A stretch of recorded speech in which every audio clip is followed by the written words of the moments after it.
Dr. Hines, good night to you. Please unmute your mic. We're starting in 2. I'm just waiting for Dr. Adams to come in.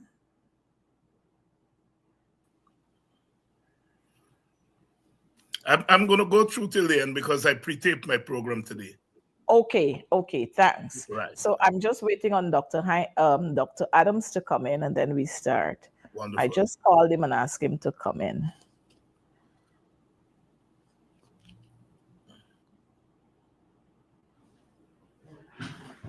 So you got the link?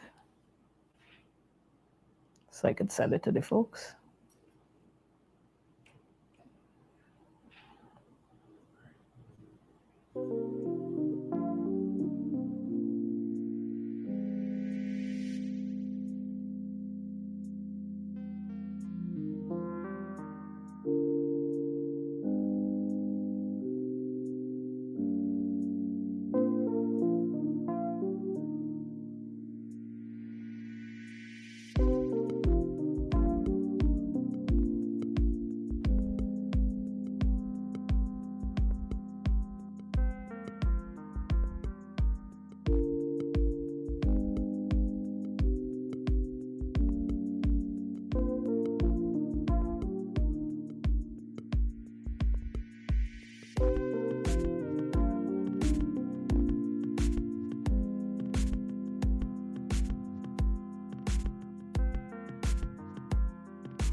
Well, good night to all of you. How y'all doing tonight? It's been a rough week. Lots of things are happening. Lots and lots of things are happening. We have, early morning meetings. Well, I thought that early in the mornings, we go out on the we go to the seawall to do our little jog, or we go to the park and so on. But we having early morning meetings. I forgot to ring the bell because I figured that was school. So things are happening, things not regular. And you know what? When I was looking at my program, I said I needed to do my program, but I was looking for something to talk about, a caption to put there. And then I said, the masquerade. I'm going to use the masquerade because when I was thinking about the things we're going to discuss tonight, I said, this got to be a masquerade. Lo and behold, we had a masquerade indeed. We got a masquerade. But let me say good night to all of you. Thank you for being here. I'm not seeing you yet on the screen, but you're going to pop up there just now. But look, share this live. We've got a lot to talk about tonight. Share this live. So Audrey and Linden and Terence and Simone and Jocelyn and Marcy and everybody, just share this live. Tell them advancing the cause is on and we're ready to talk. Poor people governor, how you doing? Good night to you. Look, this thing ain't funny. But before I start, let me send out condolences to some of our friends who've lost loved ones. We had a very tragic fire way up on the quarantine yesterday morning and we lost 4 persons, I think, or 5, a mother and 4 children, or a mother and 3 children. So very, very sad. And then we had 2 fires on the East Coast today. Look, we got to be a little more careful with what we're doing. I don't know if the one where we lost those persons, if that one if it's arson, I don't know. But look, we've got to be a little more careful with what we do. But tonight we're going to talk, and it's about the masquerade. The masquerade, lots and lots of it. And I've got two wonderful young men who are going to be joining me this evening. And they're no strangers to us, you know. And I was so pleased when both of them said they're going to join me. So I'm surrounded by two strong men. I know Jagdio doesn't like the best bone in any one of them. But you know what? One thing about us, we're strong and we can't be bought. So, operator, if you would bring my two young men yes, good night. So we have Dr. Hines. I have two doctors with me here tonight. Two doctors. And let me tell you, these are not quack doctors. These are not quack doctors. These are not doctors that you had an honorary doctorate conferred on them. These are real doctors. These are persons, these two young men, they worked for it. They went to a real university, because you got some other doctors who you don't even know which university they went to. But these doctors went to a real university. Dr. Hines, Dr. Adams, good night. Welcome to Advancing the Cause. Good night, Coretta. And good night, Dr. Hines. Good night to my spin twin.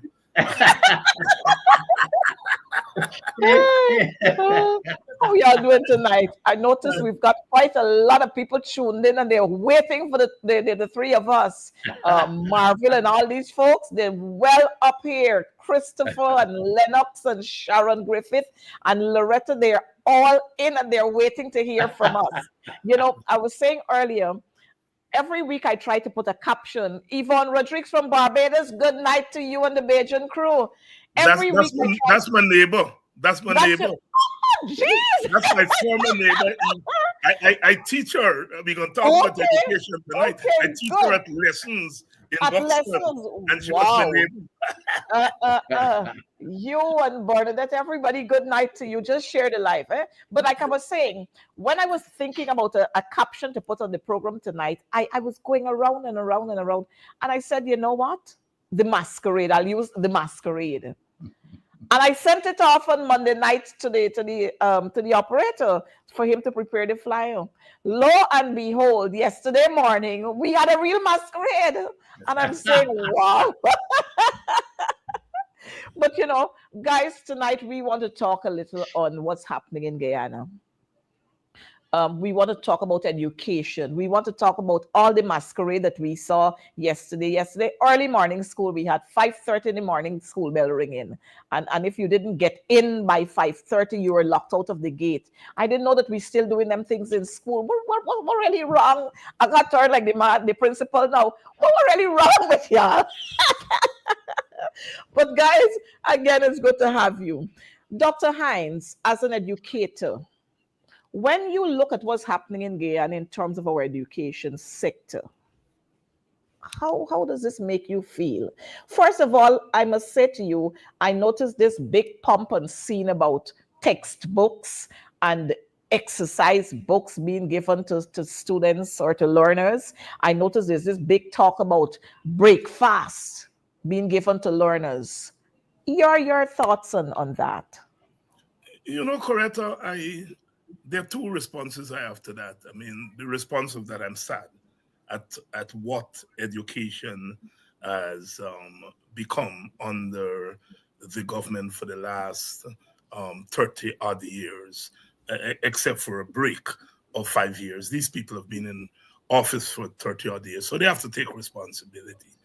You know, all of us here, including you, who is much younger than Doc and myself, but even people of your generation, our education was a colonial education. But even with a colonial education, we were able to take that education and make something of it. And I think that was nothing short of a miracle that we were able to do. Take an education that was meant to beat us down and turn that education into something that liberated us. And so therefore education is something that I don't play with. Had it not been for education, I would not have had the voice that I have. I would have been a statistic in our society, I would not have had the agency to be able to speak on behalf of people who don't have a voice. Education is there may have been other things, but education is what is it. And my aunt who raised me, she always used to say a fifth standard education, but she was determined. She said, if I had to wear one underwear, she said it more colorfully than I'm saying it here. She will ensure that I have an education. She didn't worry about all the big things and so much. She was very clear about that. And then my mother, who migrated but lived next door to Howard University, said she would go to the bus stop every day and she would watch these wonderful black boys and girls going into this place. And she dreamt one day that one of her children would go there.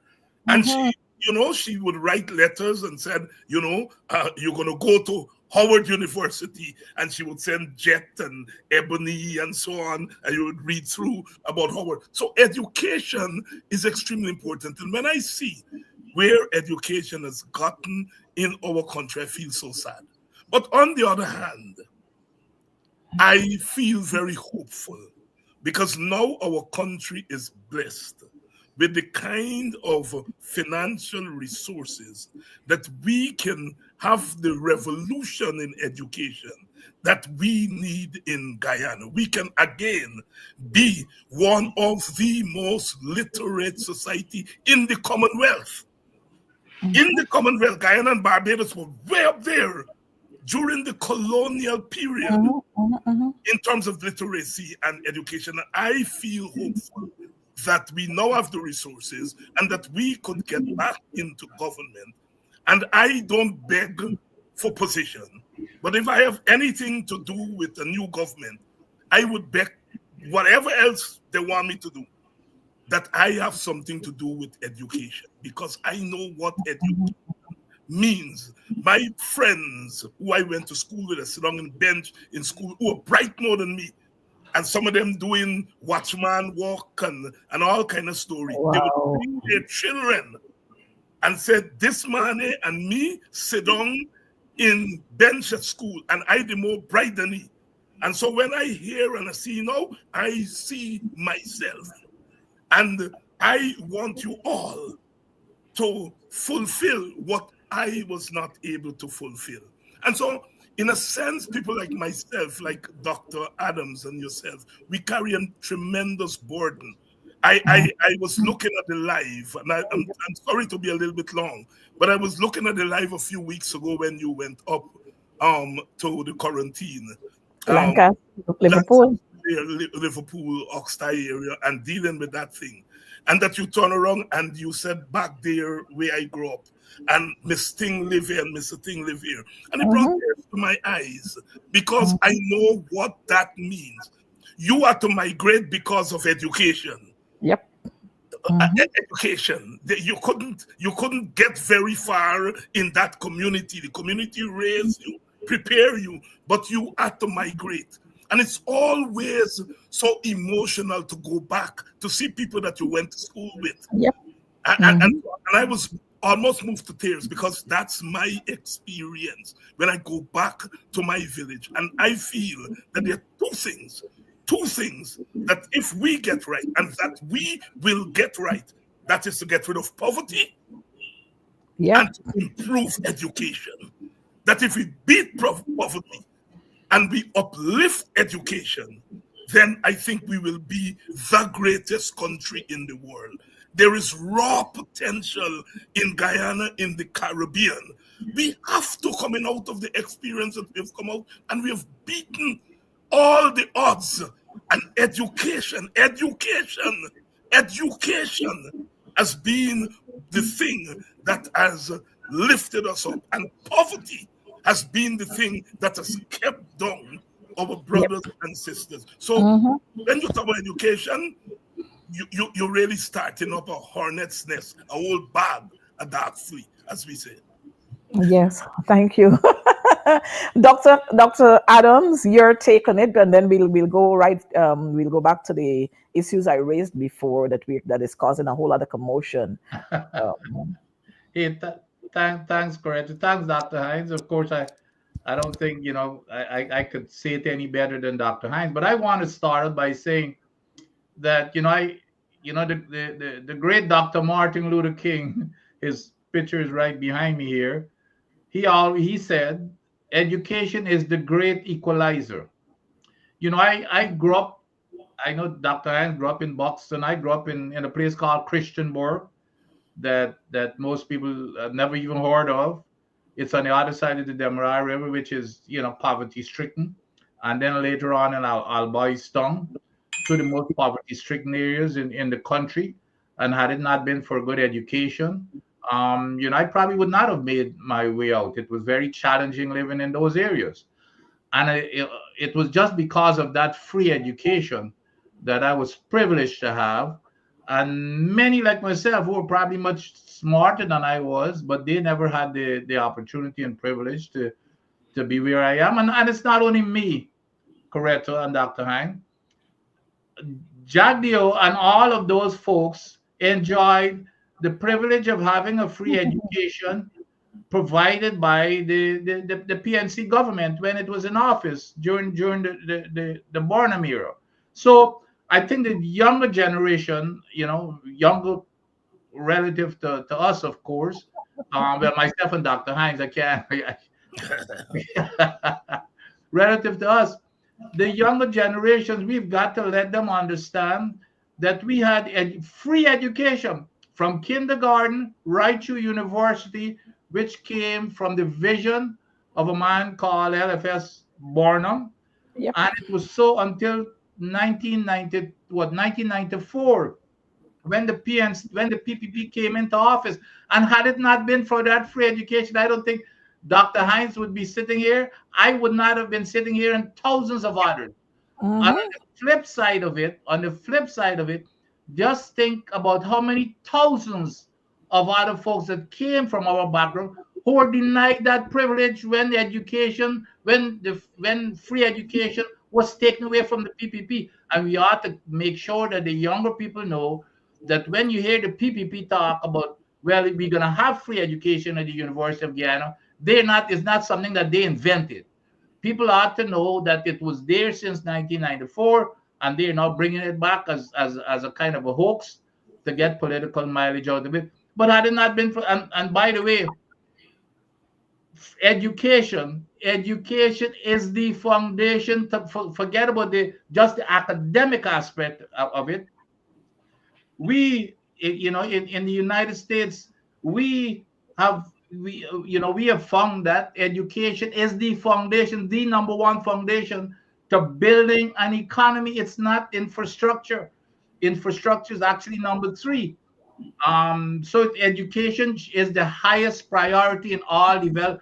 If you take Singapore, for example, China, India, their economy is built on a strong education. In Guyana, it's totally backwards, as evidenced by the way that they treated teachers and have teachers working for less than, as far as I'm concerned, minimum wages, especially compared to other islands in the Caribbean that we've always talked about. That like Grenada, for example, that the only thing that Grenada has, which is, I don't mean to be derogatory, but compared to us, their main export, I guess, is not met compared to our economy, and we cannot pay our teachers a living wage. And the thing is, when you hear the vice president says, well, I don't care, when he hears that 80 or 90% of our graduates are leaving and teachers are going to leave, he said, well, that happens all the time. I don't care. I mean, that is totally irresponsible and incompetent and don't have a clue. But education is the foundation to building any economy of any country.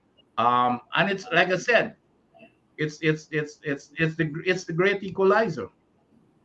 Well, thank you, gentlemen. I when Dr.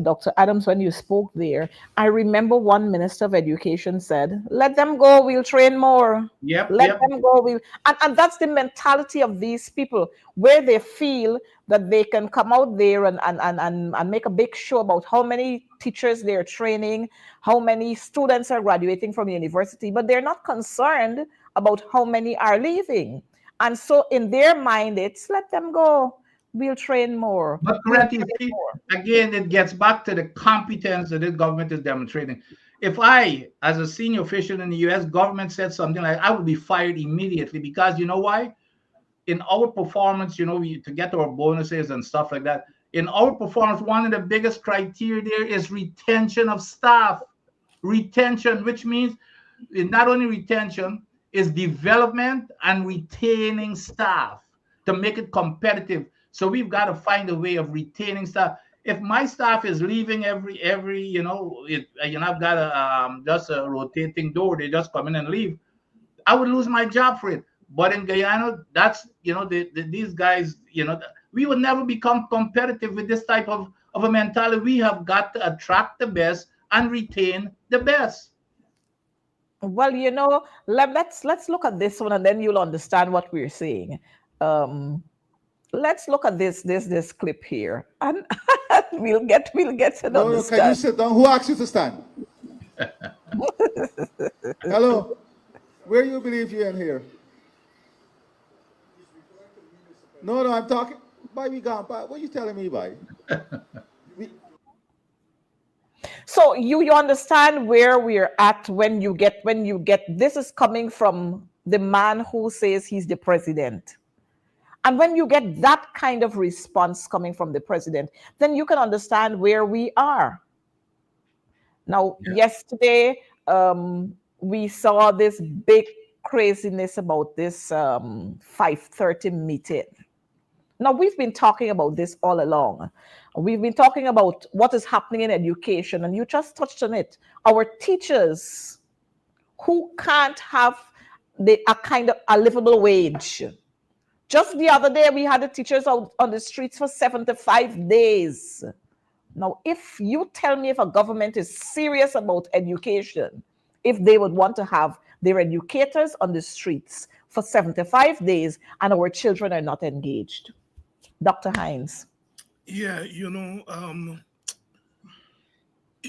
can't have an education system that functions to its optimum if your teachers are not given the tools to teach.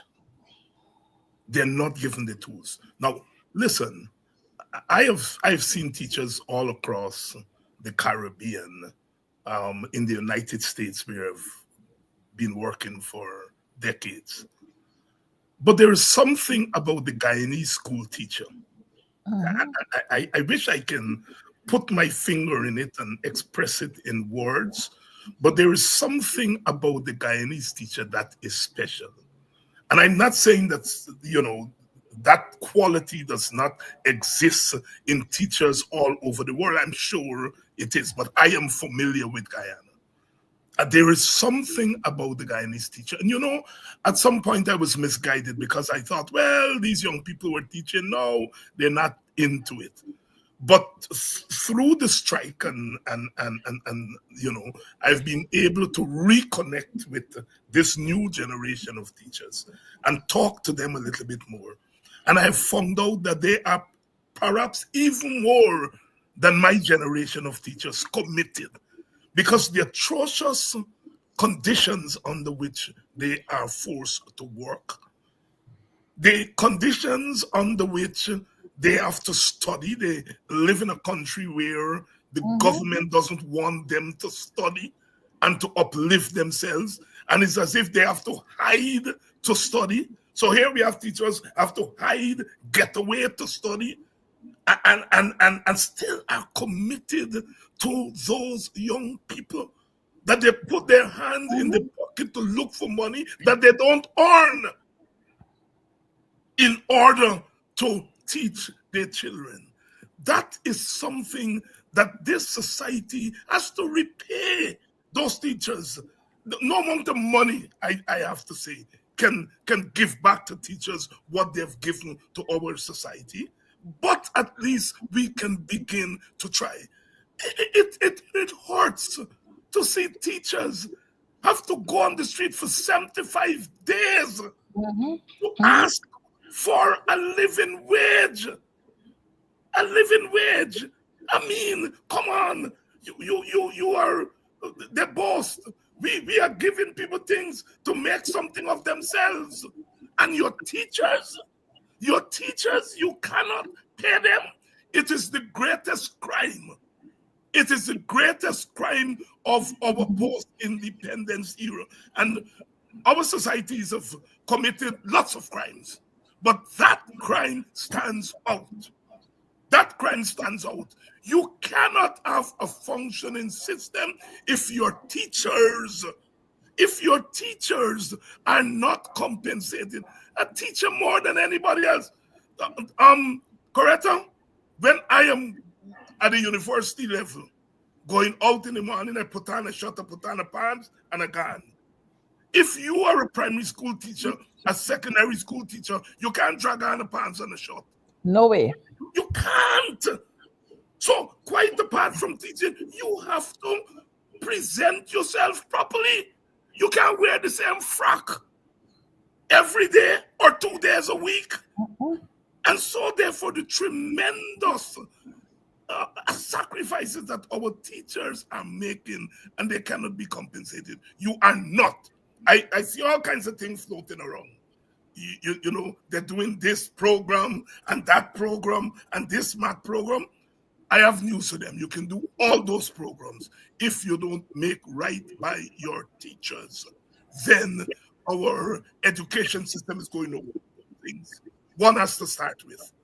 One, making right with your teachers, and two, the 50% dropout rate from our schools. You have to get those children who have dropped out mainly for economic reasons and reasons of poverty. You have to get them back in the classroom. Pay your teachers, get your school dropouts back into the school.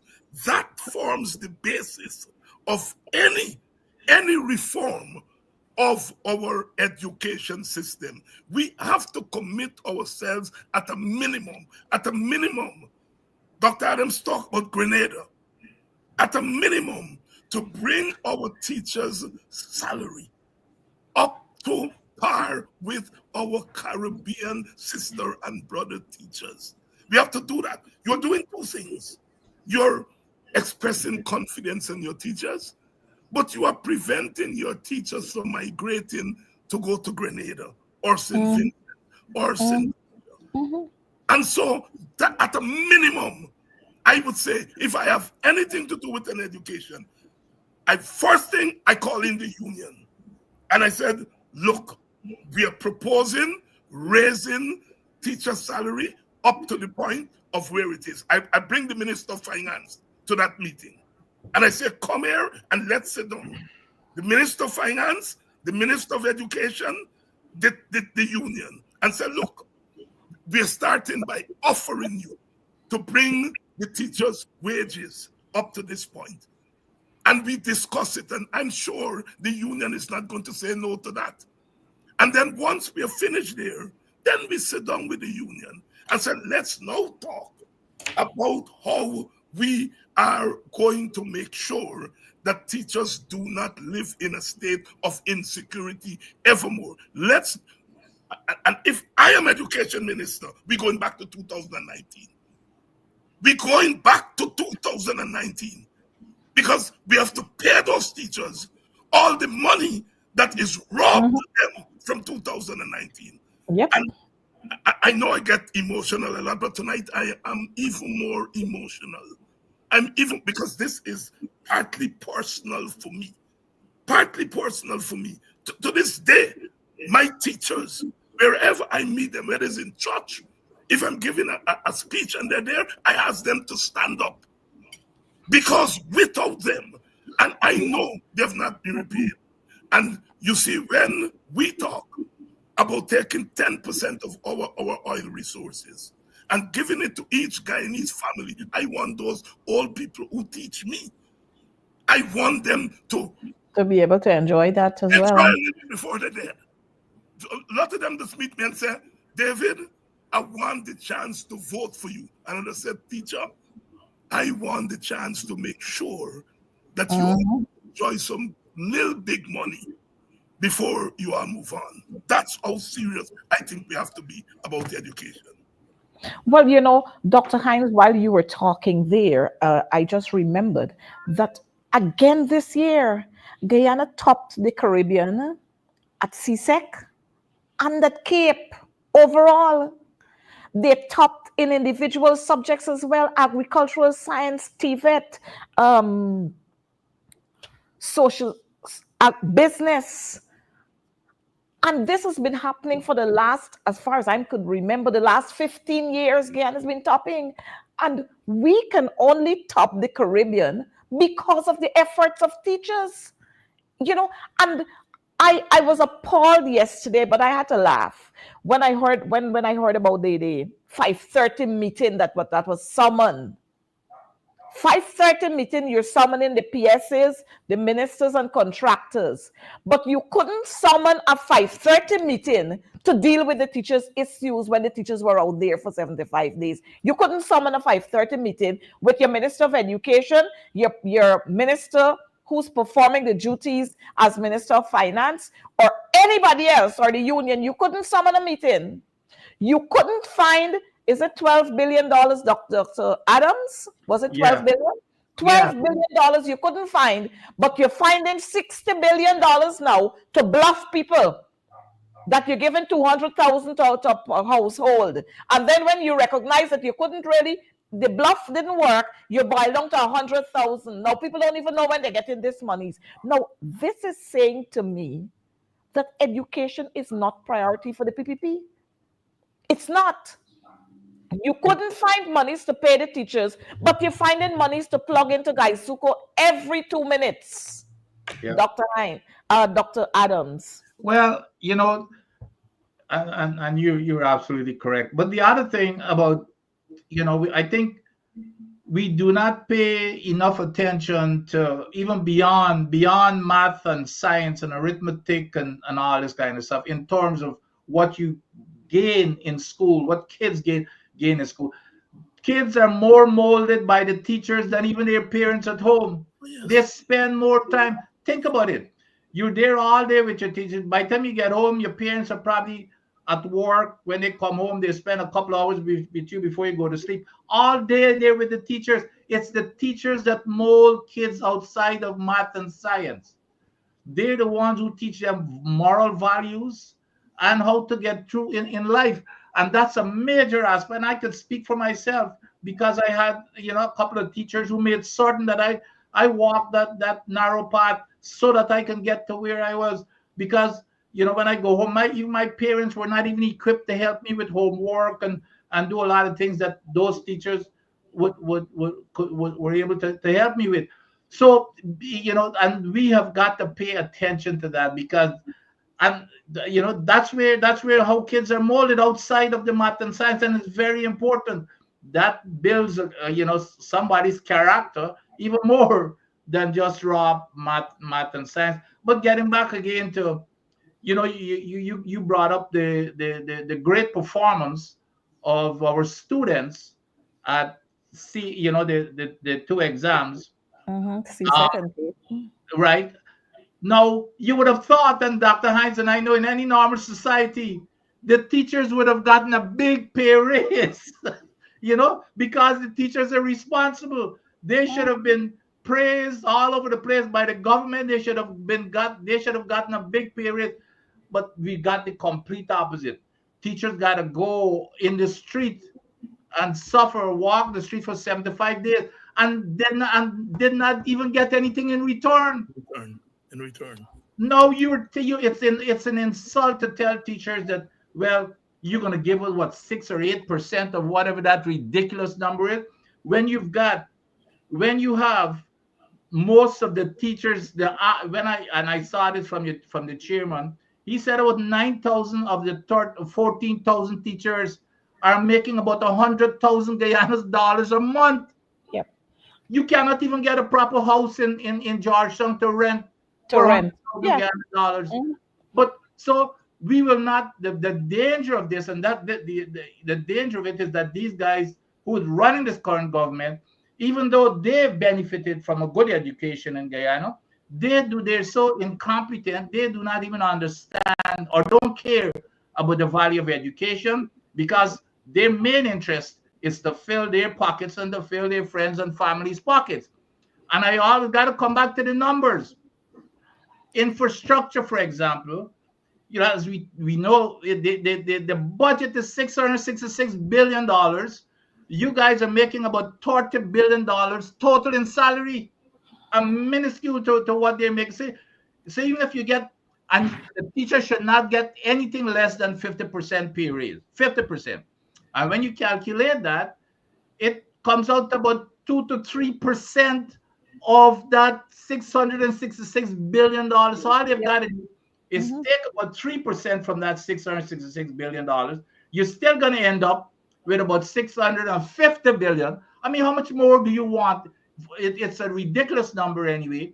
You can take about 3% out of that and give the teachers a 50% pay raise, at least bring them up to what I would call a minimum for that level of, for the value that you guys are adding to the country and its economy. And that's all it is. But the greed is there to put that money in there, and then you waste it on top of. We saw it yesterday morning, that they're even admitting that they're wasting money on these projects. They're wasting most of the money that they're giving, and even the president had to put. I don't know if he inadvertently brought up when one guy he even admitted corruption. Then one contractor had two companies bidding on the same project. And the president himself had to call him out and say, wait a minute, what's going on here? That sounds to me like a conflict, and he laughed it off. But that was just one example of what is going on. We had another engineer, a government engineer, who was supposed to be overseeing the contract, and he was bidding on the contract. Bidding on the contract, yes. The kind of thing that we've got, but they can't pay the teachers a minuscule amount of money. But the infrastructure is being wasted, and it's going into over 90% of certain people's pockets, over 90%. And the most valuable sector to building any economy is in education, but they really don't care. But sorry. If I missed a couple yes, of things. I know. Just hold that for me. Yeah. I noticed two of our viewers are saying. One is saying, Jagdio and Ali, they don't care about teachers because the majority of the teachers are Afro-Guyanese teachers, so they don't care about them. And the other viewer is saying, wait, Modi coming, Prime Minister India coming just now, wait, you can see all the things that they will spend monies to do to welcome him. And it's the way of him coming to bring their supporters back on their side for elections, because they recognize that they're losing their supporters.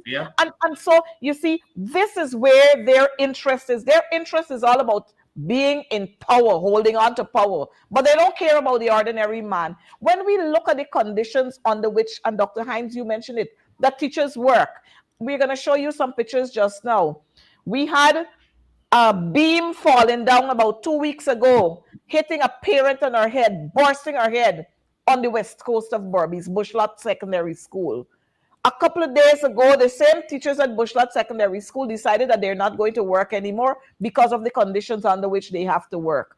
This secondary school here is Hope. This school that we're showing here, Hope Town Nursery School. Look what is happening. This is in the schoolyard, a nursery school. And they're tearing down. They tore down half of the building. They blocked up the side that they tore down. And the children are in school. You see, they put the zinc there. The children are beyond that zinc. So half of the school is torn down. And the other half, the children are crammed in that space. Nursery school. You see what's going on here?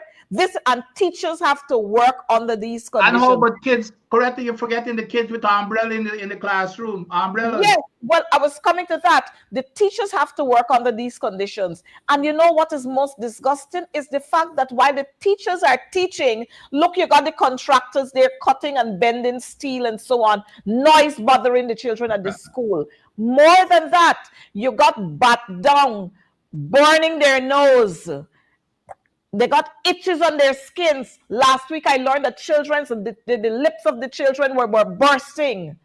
Asthma, people, asthma acting up. And these conditions are the conditions under which teachers have to work. But again, this is Hope Town Village. Eh?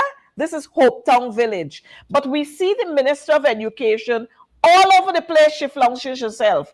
Oh, she turning sod here, she turning sod there, she turning sod all over the place.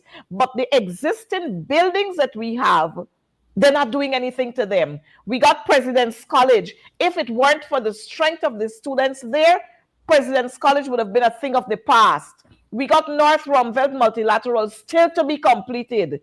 We got Watukade Primary. Just today I'm seeing zincs flapping on the roof. You know, we got Lodge Secondary water woes, Westminster Secondary water woes. They don't have water in this school. They don't have one part of the building with electricity woes. I went to Mahika Primary just the other day. A teacher plugged in the fan, and like 5 minutes after, the fan started not sparking, but you saw fire. And the Ministry of Education is not taking time off to monitor what is happening in these schools. And imagine you had 2 months of holidays, 2 months of holidays, and you don't have the contractors checking here and checking there to see what is happening. And so I would agree with this viewer who is saying Priya is unfit to be the Minister of Education. Dr. Adams, before you come in, let's look at this clip here. Yep. Let's look at this one. But y'all submit this to me. But this information on those who are 4 months behind, the contractors, was submitted to me by your ministry, Priya Manichan. You had preview to this, Priya Manichan. And you should have said in your preview to this that the contractor is not behind. So there you have it. Priya lying to the president, and the president found out that she was lying to him. Priya should be ashamed of herself. She should have sent her resignation in one time.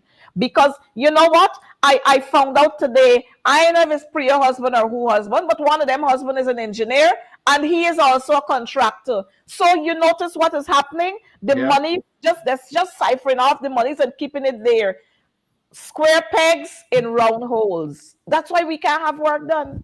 Yeah. And don't talk about what is happening in the schools. You see all these grants that they're distributing. You check the departments of education. Quite a lot of the education officers, they're getting big drawbacks from these grants. You got some education officers, when there's a workshop, they're providing all the food. They get a contract to provide the food, the meals, the lunch, and the snacks and the juice. They get the contract. They have the contract to photocopy everything that has to be photocopied. Even test papers for the schools. Some of the education officers, they got the contract to do it. And that is why we're having what we're having in the system. And Princess Marigold is saying, oh, the only thing Priya could do is cuss out. And I want to agree with her. But Dr. Adam, you were going to. Besides the comedic nature of what took place that morning, because I was entertained. I am not kidding you. I was happy that it happened, because these are the kinds of things that we have been talking about in terms of the incompetence and the corrupt nature, and nobody was listening. The president himself came out and admitted what's going on here. You know what was his words? He said this is a systemic cultural problem. A systemic cultural problem. And I don't even understand. I don't even think that he knows what he said. Because, first of all, they don't like any systems. But secondly, and most importantly, doesn't the president understand who builds culture within a work environment? It comes from the top. So basically what the president did, the president admitted his own competence, because in any other country, like in the United States, he would have been fired, not the people that he was berating and insulting down at the bottom. He is one person who is always in charge and will be held accountable.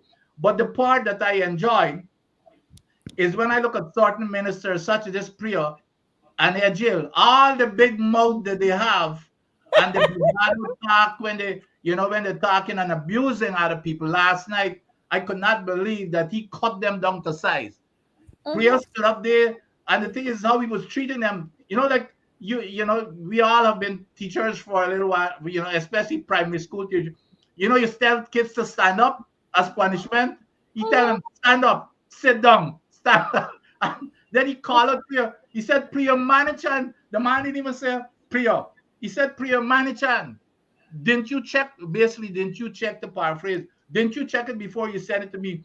But the part that made me laugh even more was when there was apparently when the engineer was saying he gave the contractor the start date document, and then now he's going to win some points from the president. He stands up and says, well, Mr. President, there was these two guys, the contractor and engineer, they've got bad blood between them.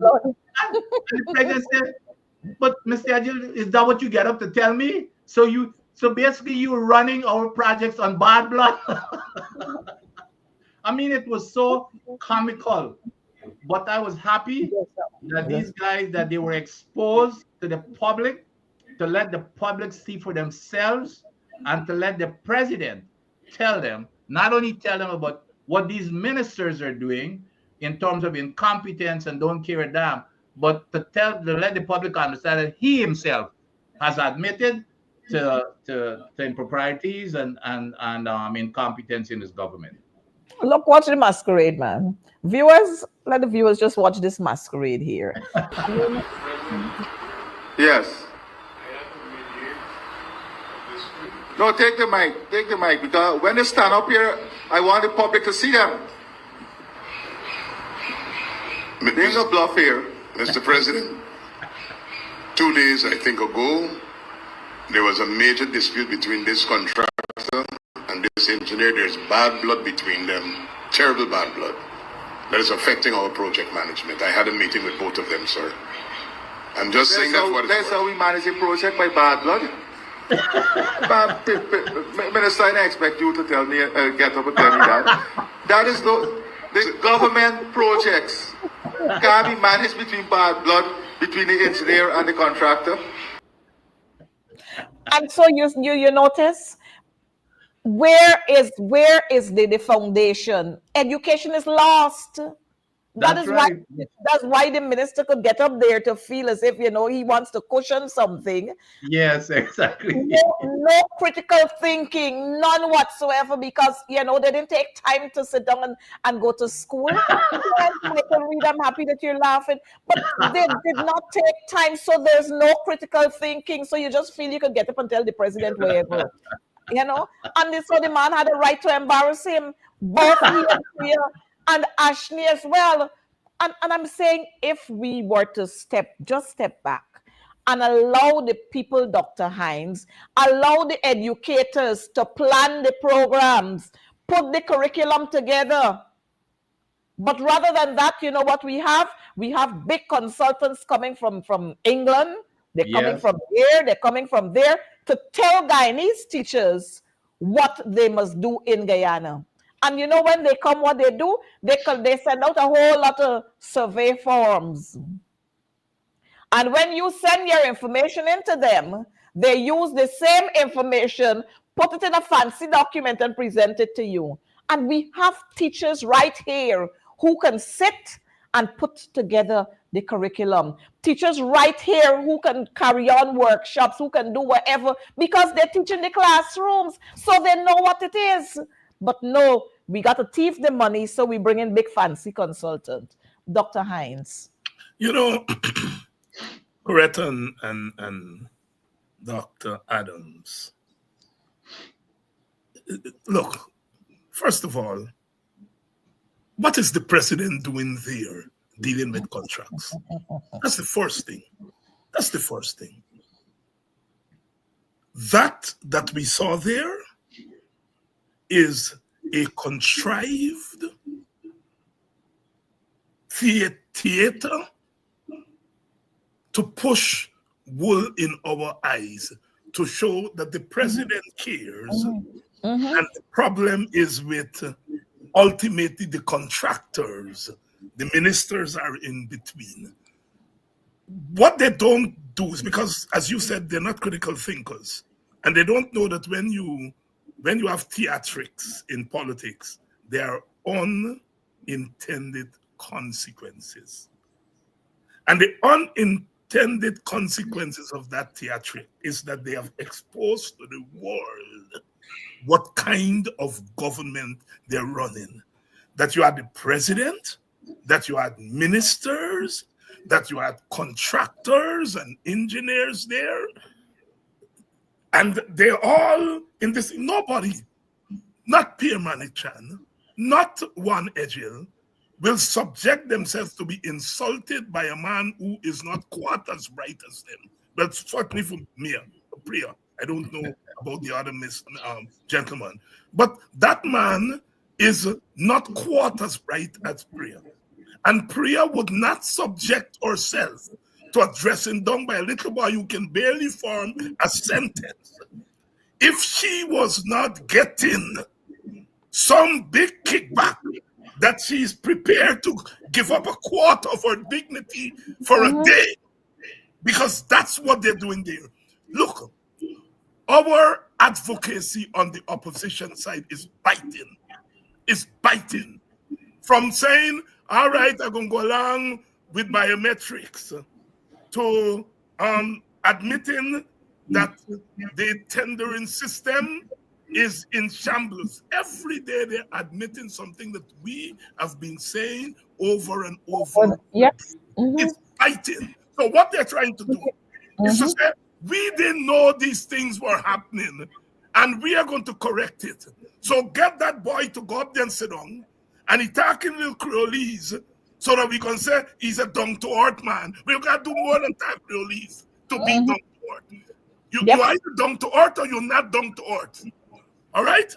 And so they put on that theater there so that we can say, yeah, you see the president digging them. The president is part of it. He is part of it. Because if I'm running a government and you got that kind of thieving, incompetency going on, I don't have to come in front of the glare of the cameras to fix that. You fix that off camera. So what they're doing is trying to pull wool over our eyes as if they care. They care. And that's true. The last time I know you just ring a bell at 5:30 for people was on a slave plantation. And that jackass is going to summon big people, and that big people will subject themselves to it at 5 o'clock in the morning. They have no knowledge and understanding of our history and what symbols and images mean. And they all get a man 5:30. Do you think he will get up at 5:30 every morning? Teachers got to get up at 5 o'clock every morning to start cooking. we got watchmen and watchwomen that get up every morning at 5:30 going for 7 o'clock shift. Our people know what it is to get up at 5:30 in the morning. That jackass has no idea what it is to get up at 5 o'clock. He get up at 5:30 in the morning to make himself a fool. Tomorrow morning, this morning, I'm sure he sleep till 10 o'clock. You understand? These people are incompetent. They're foolish. They should be nowhere near to government. But I'm saying to you, my brothers and sisters, do not be fooled by that theatrics. When they're done that, they're going to laugh. Pray, man, and give a little touch of I had to do that. Reverend, I think not, but I had to do that. And pray, build 4 more buildings. Doc, man, we had to do the thing. Do not be fooled by that nonsense, play acting. But as with everything, unintended consequence, they play act and they expose themselves. Sisters and brothers, opposition has been saying for the last 4 years, they are admitted in a roundabout way. Yep.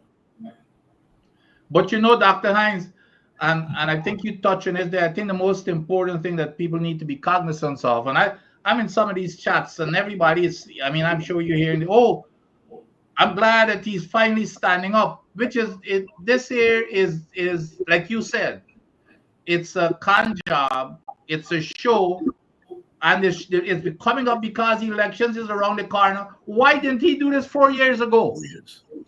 Why So not? and pressure every week Jack Dio gets before his press conference, the question keeps coming up because every week you're getting a new incident with some issue with a project.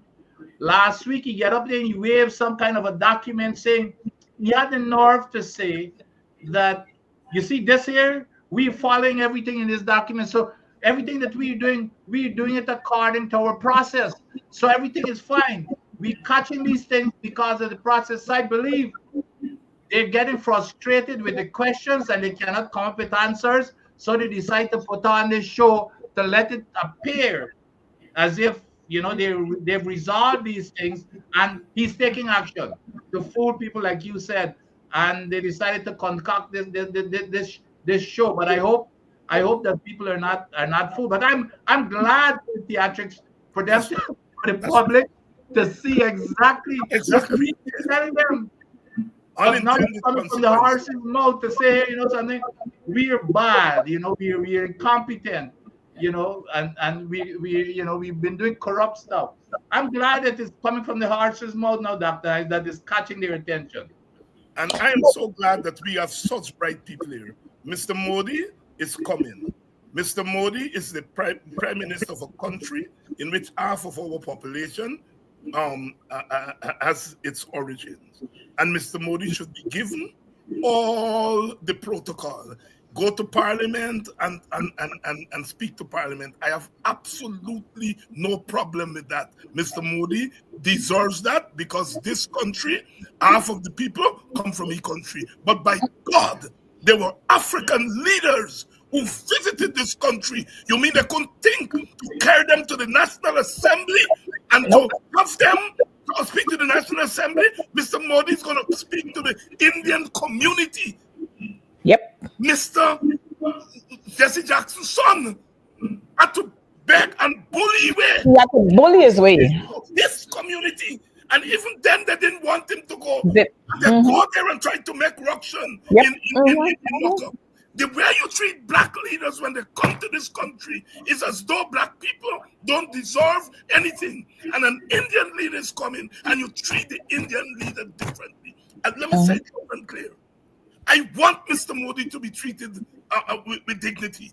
I want him to go to the National Assembly.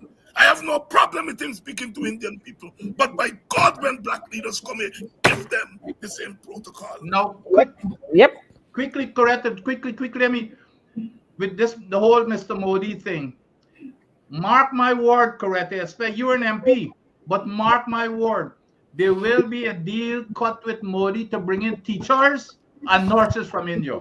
I'll be willing to pay you any money. This year will be a big part of it, to bring in teachers and nurses from India. Well, you're saying to bring more. Yeah, we have to bring more. No, but this year is going to be yeah, you're exactly correct. Because remember now, they're building all of these hospitals, 12 or whatever it is. We ain't got no nurses. They shut down the nursing school in Linden, for example. They shut down the Linden nursing school. And then they don't want to pay a teacher's salary, which means they have to expect that teachers are leaving. And they've already said they really don't care if teachers leave. And they've already started bringing teachers from Bangladesh. And we, those are the Asian countries. But I guarantee you, as part of this whole deal here with him coming, you watch it. We're going to have a total influx of teachers and nurses. Now, when you look at all that happened yesterday, like I'm saying, it's a masquerade. Because if the president was serious about what he wanted to do there yesterday, then persons would have been fired left, right, and center. Contracts would have been pulled from people. I saw the PPP, as soon as they got into office, they took away contracts from Brian Tiwari, from Courtney Ben. But all these contractors who were behind, we ain't hearing nothing about the people who building the school at Bamia. We didn't see Guyanese critic at 5:30 meeting. We see Barrett Jagdi at the 5:30 meeting. But you know what? Again, this whole big masquerade to show the president is a no-nonsense man. You see how we talk to them there? Big masquerade. I am saying, viewers, you have to carry this message. Don't be fooled by the nonsense. So the big 5:30 meeting, Jagdio was not present there, but then Jagdio had a meeting with Pompeo. You notice? Yeah. You notice? Yep. You notice? So that there, the big masquerade at State House is what took our attention. So everybody was there and having fun with what was happening there. And nobody was keeping sight on what was happening at the meeting with Jagdio and Pompeo. Now, what Pompeo coming back to this country to do? Pompeo ain't got no position. We coming to this country to do? What can he bring to us? But here is where these people are setting out. And if we don't be alert, then they'll catch us sleeping. We have to continue to ask for clean voters list, biometrics. Yep. We want counting at the place of polls. We want to have, there must be proper identification when voters go there to vote. We don't want ministers to come around those polling stations on elections day. And these are the things that we must continue to call for. We must continue to call for every Guyanese to be treated equally across this country. Not when you go to Essequibo, you're giving them monies, and then when you pass through Buxton, is a set of promises when you come to Buxton. And you got a particular one, Charles Ramson, who can't pronounce words, but he knows to walk around Buxton and got a whole set of young people walking behind him and a set of promises, oh, this, that, and then they can send some weeding machine to give you, and that's all. I went to Liverpool there, you know, since when they're supposed to be doing that center there, up to now, they went there, throw a whole lot of stuff on the ground, dig up the place, and it's left just like that over the last 3 years. The young people in Liverpool, Lancaster, and Manchester can't use that center. They can't use that ground to practice for sports. I've seen them, you know, during your days, it was always the October period that you used for athletic sports. Now, the Ministry of Education, they've decided that they don't want sports in October, November. They want sports in April. Now, that issue was challenged a while ago by the GTU, where they'd moved the sports to April, and then parents start making a whole lot of noise. My children got to write Common Entrance, which is the grade 6 assessment. My children got to write CSEC and CAPE. You can't do it then. So it was reverted to the November period. Now we gone back again. They moved the sports, athletic sports, what people were all accustomed to having in November, it gone to April. And what is most disgusting is that you're not going to have the primary school children participating at nationals anymore. It's only for secondary school. So with all of that, it is saying to us, education gone crazy. Education gone crazy in this country. And that is happening because we got a few people who masquerading themselves as educators who making all the decisions, the policymakers who making all the decisions, and with the exception of the people who are the practitioners. So we got to have madness. Now we're looking at math intervention. How are you going to have math intervention? It's starting in the secondary schools. It got to start in the nursery school. Nursery school, you got to start the math intervention. A whole lot of nonsense. But you know what? Plenty monies are plugged into it. You don't have monies to pay teachers, but you plug in plenty monies into this math intervention, and you expect that the teachers will now come and implement what you are doing there. And when the teachers decide, well, I ain't doing this, you who talking about it, come and do it yourself, then you hear the teachers are insubordinate and the teachers are this. They bring out a curriculum, and up to now, all of them still confused about this curriculum. Nobody understands what this curriculum is about. We got a chief education officer who was not appointed. He was selected because there was no vacancy notice put out there. No applications no one applied for that position, but he was just picked from somewhere and brought there as the chief education officer. I'm not even sure if he has the qualification for that post, but this is the chief education officer that we got there now, who could write, who the man with the most memos and circular. And every 2 minutes, oh, this circular will amend the circular that was there before, or this memo is amending a memo that was sent before. Confusion. They don't know what they don't know what they're about. But you know what? When we look at what they're doing, they're stifling one set of people. Now, we had deputy chiefs at the Ministry of Education. This man, Saddam Hussein, just appeared from wherever and jumped in front of all of those deputy chiefs. Now, we know the system. You move from level 1 to level 2 to level 3 to level, Dr. Hines, you would know it. And when you get to assistant chief education officer, your expectation now is to move to deputy chief and then to chief if possible. But all those ACOs and the DCOs were left there hanging while you appointed somebody from way out. I mean, and no wonder we're having all the confusion. No wonder we're having all them fights in schools, because you can't manage it. You don't know what to do. No wonder we're having all kind of sex videos and all kind of thing with our school children. All the fights, all the this, all the that. But here what we have happening. When the CSEC results are published, you see Priya jump up and she gone and present a bouquet to this child and a bouquet to that child, which is good. But that's only the 1%. Yeah, what happened to the 99%? Or the 10%? What happened to the 90%? We don't hear anything about them. And you're talking about managing education. What happened? You set up 15,000 who wrote the grade 6 exams and they're gone into secondary schools. And at the end of the secondary school life is only 5,000 writing CSEC. What happened to the others? Yes. You don't hear anything about them. You know when you hear about them? When it's time to share the cash grant. Oh, we're going to look for all of them to share the cash grant. So who there, who in there? Everybody name going on list. Everybody name going on a list. And after you give them the cash grant, no follow-up to find out whether they're coming to school. So some just come, put a name on their name mark on the register for 2 mornings, and then when they collect the monies, they're gone haywire again. Nobody doing anything to find out where they are, where they disappeared, and how we can help them. But Priya jumping all over the place. Every minute she on a flight, chartering a flight to go to the interior to do this, chartering a flight to go there, chartering a flight to go there. To do what? Make a big show, same masquerade. Mm-hmm. And Coretta, as you put it so right, masquerade come from mask. The masking. Yes. Because all those costumes represent a masking. All right. And so what they are doing, you are so right. They're putting on these big shows, this big carnival, as a form of masking their incompetence, their unfeelingness. It's unfeeling.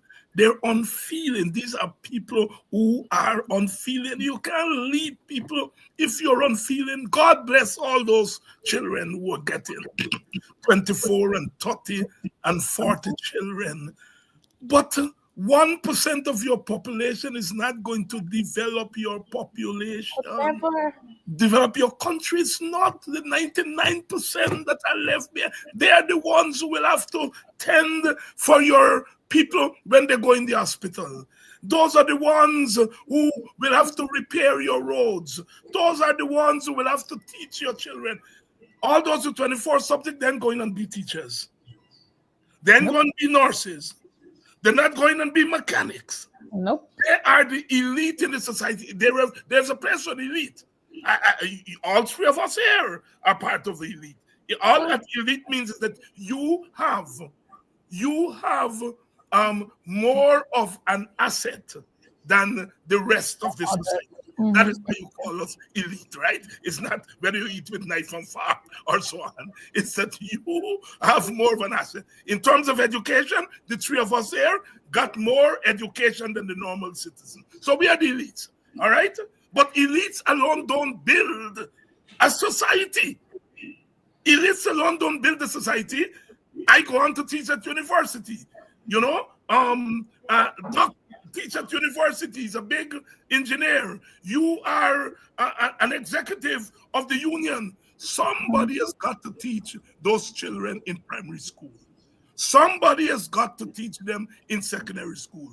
When all the 24 subject people go away to MIT and BIT and Harvard and so on, it is those who got 5 and 7 and 8 subjects who would have to teach. And by God, you have to do right by them. Your God, you have to celebrate them, but more than celebrate them, lift them, lift them, lift them up. And they're not going to be judged by how many subjects. They're going to be judged by their commitment to what they're doing. They are going to be judged by how much they put of their heart and soul into keeping an education system going. That man, Jacques Diot, said that teachers are not productive workers. They're not productive workers because they don't bring anything tangible. He's such a dunce. He's such a fascist. So not to understand that what teachers do is they mold our minds. They take what we bring to them and they flesh it out and make us the productive citizens. They make us the productive citizen. And if you're telling me that cane harvesters, cane cutters are productive, I say yes, they're productive. But I say our teachers are equally productive, because that cane cutter, his children have to be taught by teachers. When that cane cutter gets sick, he got to go to the clinic. And it's our nurses who will have to nurse him. And you're telling me that he's more productive than they are? You need to get away from government. All work has dignity. Dr. Martin Luther King said that in a state that my brother here lives in Tennessee, went to Memphis, Tennessee, just before he died, and giving solidarity with sanitation workers. And he said, all labor has dignity. And if you're the president or vice president and you say some labor is more dignified than others, you are inviting discrimination into the body politic of our country, discrimination into the governance of our country, discrimination into the distribution of the vital resources of our society. I cannot live in a society like that. That is why every ounce of my energy is to remove these people from government. They're bad, they're bad, they're bad for our country. They're going to take us right back to the gates of hell.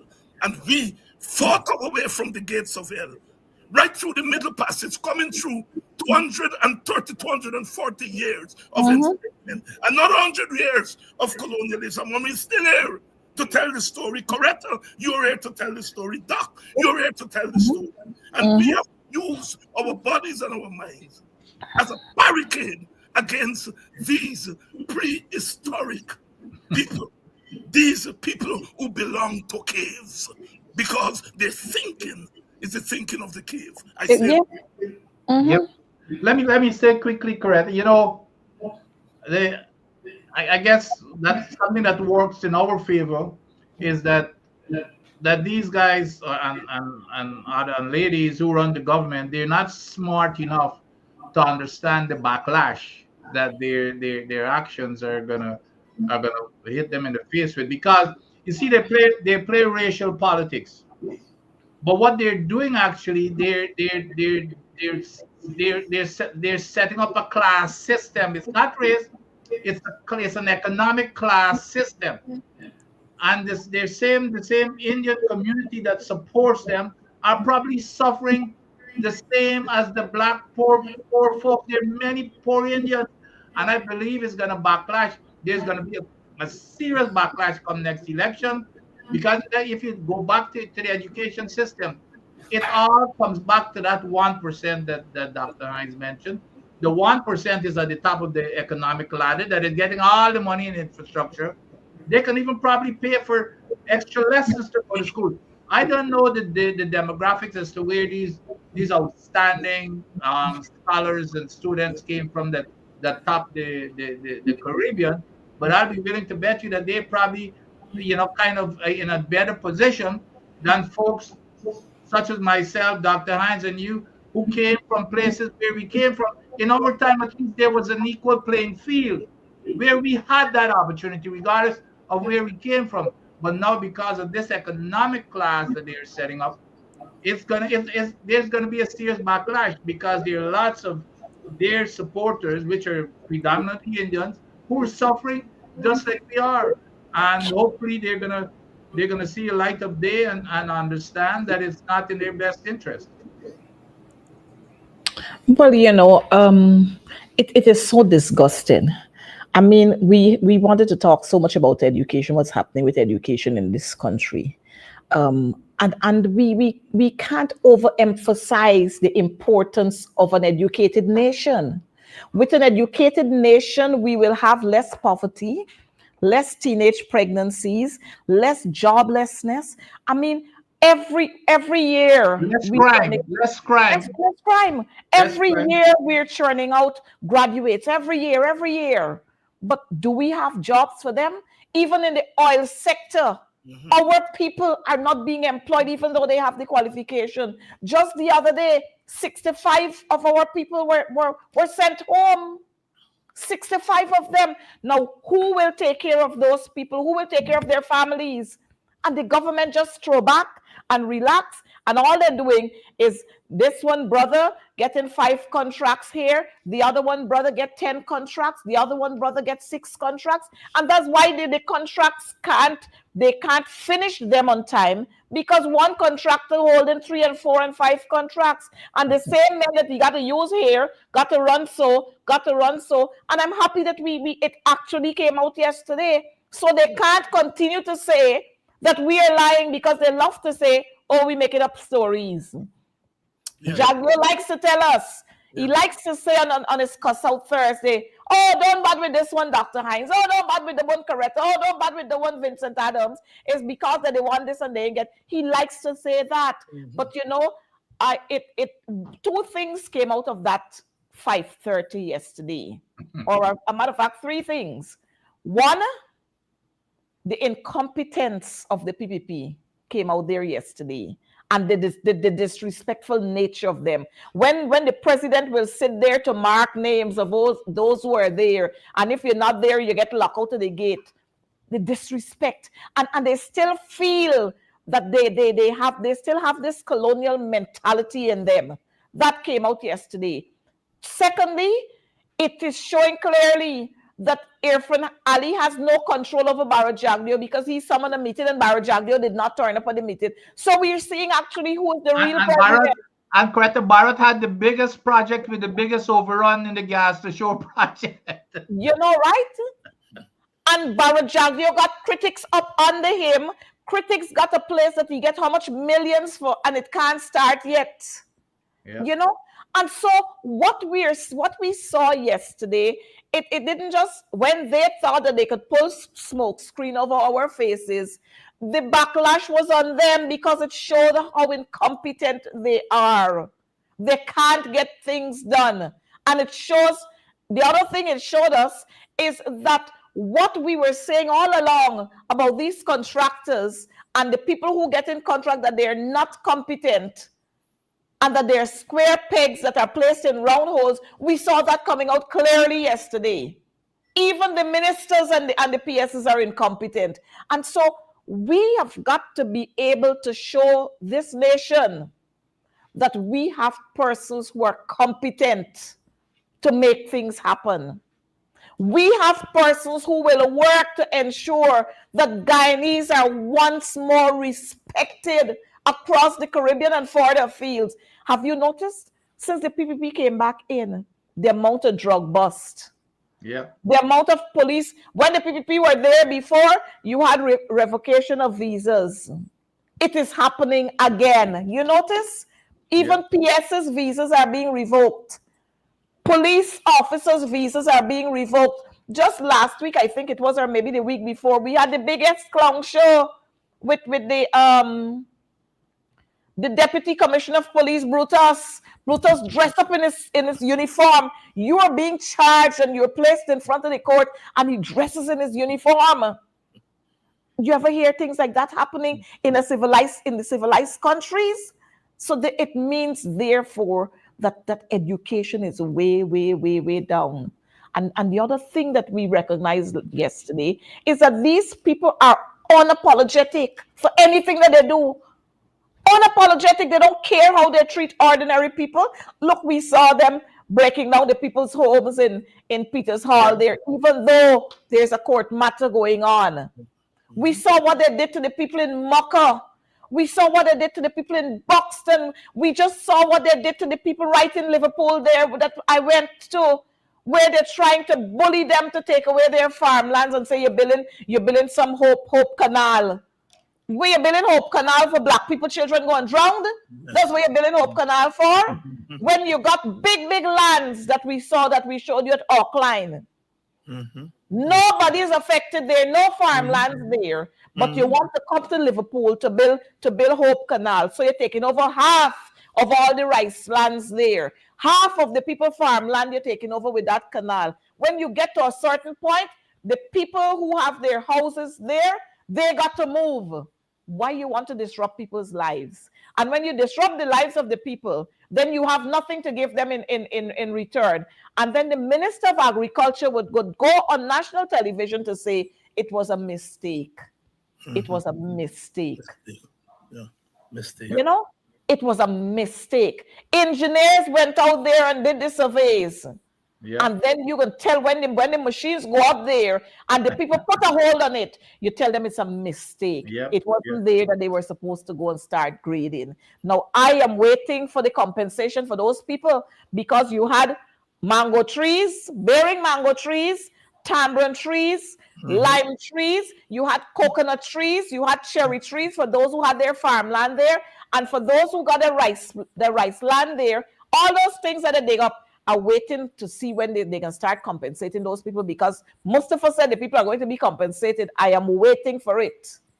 You know, they all corrected the other part that you didn't mention there that really struck me was, and you know the details better than I do, that there was a piece of and you were in the you know, in the video. But there was a piece of land that once belonged to the people in Liverpool. Yes. And then the government took it and then leased it to the people on the other side. To the people into the folks in Blackbush. Leased Liverpool land to the folks in Blackbush. Yeah. You take away the people farmland from them and lease it to other farmers in Blackbush. Now, when you have to talk about these things, they want to call you a racist and inciting this.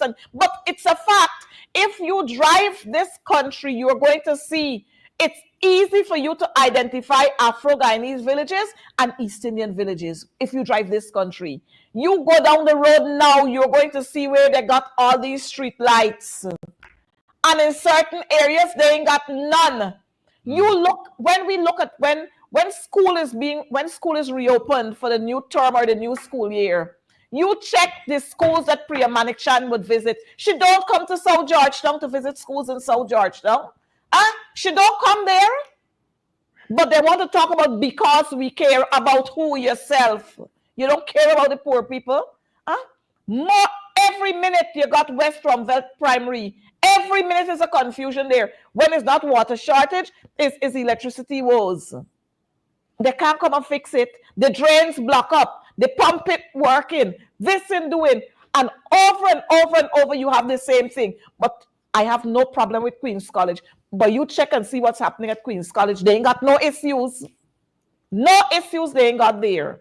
Annandale Secondary, confusion there. We saw videos from President's College where rats running on the beds, mildew bread they're giving the children. And then you want to talk about, oh, you're moving education to another. What level you're moving education to? You killed 20 in Madia. 20 you kill in Madia. And you talk about you're moving education to what level? What level? Simple, just to take off some grills off that dorm. You couldn't take it off. 20 lives gone down the drain. And then they got the audacity to say, oh, we didn't have to give them the 5 million. That's how they value people. Yep. That's how they value people. Dr. Hines, I'm going to take your closing thoughts, and then we'll take from Dr. Adams. I know the time just went on us. Yes, closing thoughts, Coretta. We have to think through education. We're moving deep into the 21st century, and we have to think through education. And I think one of the things that I'm going to throw out, and I plan to have a greater discussion in it in the months to come, and that is getting rid of homework as part of students' grades and adding an half an hour or an hour more to the school day. Because homework assumes that the children have the tools at home. They have parents at home. They have computers and all that fancy thing that we need now at home. And I think that once we put that emphasis on education, we put a lot of our children at things. First of all, some children take an hour and a half after school to get home, transportation. Sometimes more than that. Yes, second, some of them, when they get home, they got to go and sell at that tree to help their parents. The third, even when they don't have to do that, they have parents who themselves are not equipped to kind of help them and guide them with their schoolwork. I think we have to begin to think about phasing out homework and adding an extra 30 minutes, 45 minutes, whatever it means. People who will do the feasibility study will tell us.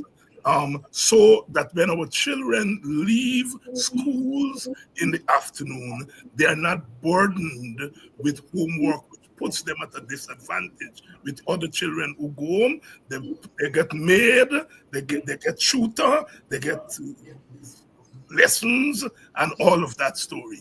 I think it's something we have to think about. But to get that done, you have to pay teachers more, because you're going to ask teachers to pitch in an extra half an hour, an extra hour. You have to pay teachers. So my head is going there. I am not saying that is going to end our woes. We could also consider keeping lessons, but keeping homework, but set up homework centers around the country, where children who get home in the afternoon, the parents are not there because parents left work at 4:30, 5 o'clock. They get home till 7 o'clock. The children can go to an homework center, and there are people there who supervise them. Not do the homework for them, supervise them. But those are options that I'm thinking about, because as you know, Coretta, more and more homework is playing a big role in the students' final grade. And as David Granger said, when he was coming into office, what we have is an apartheid education system. And the way we break that apartheid education system is to put systems in place so there can be equal opportunity for all of our children. At the moment, there is not equality of opportunity, so there is never going to be equality of outcome. And there's not equality of opportunity because there's not equality of condition. And so as we think about education, we have to put our minds to work. And that's why they don't like us. We don't only cuss out and beat back and talk politics. We talk policy because we think things through. Thank you very much for having me. Yeah, and Dr. Hines, just to add to that, we've been saying that the exams that we give to our children, we are doing a disservice to them, because when we give the exams to the children at St. Margaret's, but the same exams you're giving to the children at Parmakatoy, who don't have the textbooks, who don't have the kinds of facilities, but they have to write the same grade 6 exams. Now, I remember a couple of months ago, while we were on the streets protesting for increases in salaries, my colleagues in St. Martin, they were protesting for AC units in their classrooms. Could you imagine that? AC units in their classrooms. Now, you walk this country and you check, many of our schools don't have classrooms. They still got screens separating classrooms.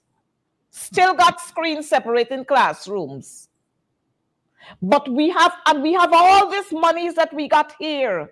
How much? 135 billion, or how much went to education? For And we education? No. Yes. Oh, Yes, 126 or yeah, 135 something billion. in the Yes. start. and Yeah, but I we think it's 135 for 35 education and 45, yeah. 126 for health, Yeah. yes. or the other way around.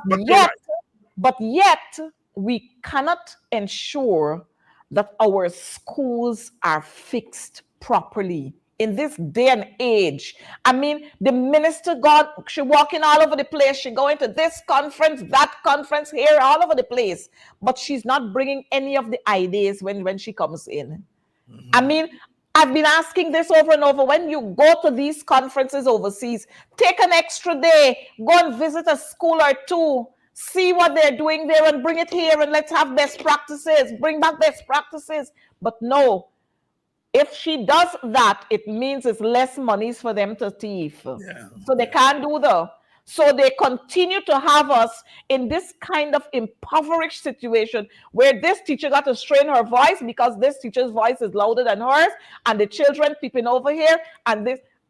In the 21st century, with all this oil monies that we have, our schools must be better. Yeah. Our classrooms must be better. Teachers must have. I've visited schools and I've seen teachers having projectors in their classrooms, so teachers ain't got to write with chalk no more to get throat infection. In the 21st century, we still writing with chalk and erasing board. And by the time Priya go and she install a whiteboard, they install a whiteboard at one or two school, is a big masquerade show. As if it's a favor you're doing to the teachers and to the schools. This is your obligation. Do it. You got the monies, use it to do what you're supposed to do. But no, rather than that, according to the teachers, Priya could wear a Louis Vuitton bag, while the teachers could barely strive to buy one from the Chinese store. Yeah. Dr. Adams. Well, I of course I would defer, all the great plans, and as we move forward, for Guyana, I would defer all that to you exports, we're glad that the country has exports such as yourself, Coretta, and Dr. Hines. But I think, as we go there, this is the boat. To me, the boat has gone over the falls already with this government. We have got to focus on getting back into government. That's the only thing that's going to change. Because if we do not get back into government, we're going to be saying the same thing here for the next how many years to come. I know. Mm-hmm. And I would like for, if I have anything to do, I would like for us to brand as we go into the campaign, to brand the opposition as the education government in waiting. We need to be focusing, because the people, education is still a religion in Guyana, except for the people who run the country. People from all walks of life, they still want their kids to be well educated. They understand that. And I think we should be pushing those programs like the one that Dr. Hines talked about. But then the other one that I came through, as a matter of fact, I think education should be targeted to the country's needs when you get up to the tertiary level. For example, I was the guest speaker at the University of Guyana graduation in 2016. And I sat there and was handing out diplomas and stuff. 60% of the graduates were social scientist graduates in the developing country. Now, I have nothing against social science, but we should be targeting, like I graduated from the University of Guyana in the first engineering program, the first bachelor's engineering degree program. And it was specifically targeted. It was 11 of us who were trained under the United Nations Development Program. We were specifically trained to start up the Guyana Water Authority, which is now GWI. The next program after us was trained specifically for highway engineers, because they were looking at building roads. So that's the kind of programs, like for teachers, and as the needs come by, we need to be planning when you get to the tertiary level, and even through high school, in terms of preparing kids. And when I worked for the U.S. government, we were focusing on making sure, like, the STEM program was a big deal. to develop the country in terms of science and math and technology. So we need to be looking at what the nation needs and start targeting the kids from high school right to university and prepare them for development of the country, rather than just letting people go to school and when they graduate, there are no jobs for them. And then, you know, they just fall by the wayside. Well, gentlemen, I want to thank you so much for being here with me on Advancing the Cause. But I just wanted to say to Joseph Winslow, and I'm sure it's not Joseph Winslow. I'm thinking that it's probably Saddam Hussein or maybe Priya or Andrea or someone of them making themselves a food. And they like to put on these masks. But just to inform Joseph that under the PNC, Guyana was a rising nation, or Guyana stood at the top. Burnham implemented free education. The PPP took it away and had us paying. Just in case you didn't know.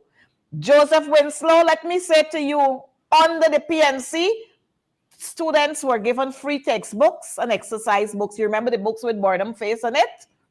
We had cloth to make your uniform because we produce cotton here and we had cotton fabric. You didn't know that, so let me educate you. And just in case you didn't know, under the PNC government, we had the children there had hot meals. That's right. I'm sure you didn't know that one too. Don't forget, it was Burnham who built the National Cultural Center that the PPP now use, and you go check the condition of it now. Because it was built by Burnham, they ain't doing anything to give it a facelift. The Demerara Harbor Bridge, just find out where that came from. So when y'all try to talk all kinds of foolishness, go do your homework first. Find out from Barrett Jagdeo under whose government he got the scholarship. So don't come here and type nonsense under this program. Come here and sit and learn. Don't let them fill your heads with nonsense. Under the APNO, you got the buses, you got bicycles, you got boats, you got the breakfast. So don't come here with nonsense. You ask Priya how many schools are having breakfast. Nursery schools don't get it. Ask her how many schools are having breakfast. So don't come here with your nonsense.